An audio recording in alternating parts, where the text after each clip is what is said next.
యేసుక్రీస్తు నామములో మీకు అందరికీ వందములు. క్రైస్తవులు ప్రతి ఒక్కరు కూడా ఆత్మలో సిద్ధంగా ఉండండి. ఎందుకంటే ఎప్పుడు ఏ క్షణంన దేవుని రాకడ వచ్చినా, మీరు నిద్రపోతున్నప్పుడు దేవుని రాకడ వచ్చినా కూడా మీరు ఎత్తబడే గుంపులో ఉంటారు. ప్రతి దినము ప్రతి క్షణం కూడా మీరు ఆత్మలో సిద్ధంగా ఉండాలి. అంతేకాకుండా ఏ క్షణంలో ఏ భూకంపం వచ్చి మన మీద పడుతుందో కూడా తెలియని పరిస్థితులు ఉన్నాయి.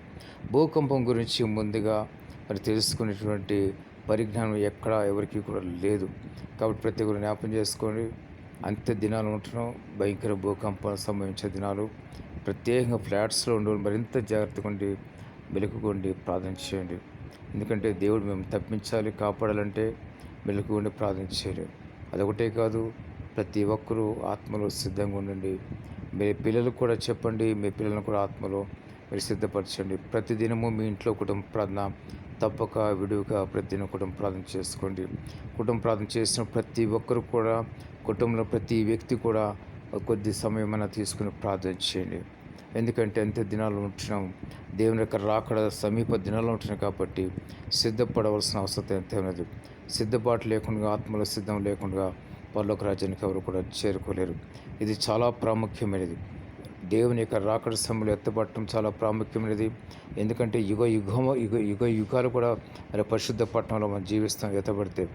లేకుంటే విడబడితే కనుక యుగాలు నిత్య నరకాగ్నికి గురి కావాల్సి ఉంటుంది. ఎందుకంటే అగ్ని అరుదు పురుగు దేవుని వాక్యం చూస్తున్న విధంగా ప్రతి ఒక్కరు మరి జాగ్రత్తగా ఉండాలి.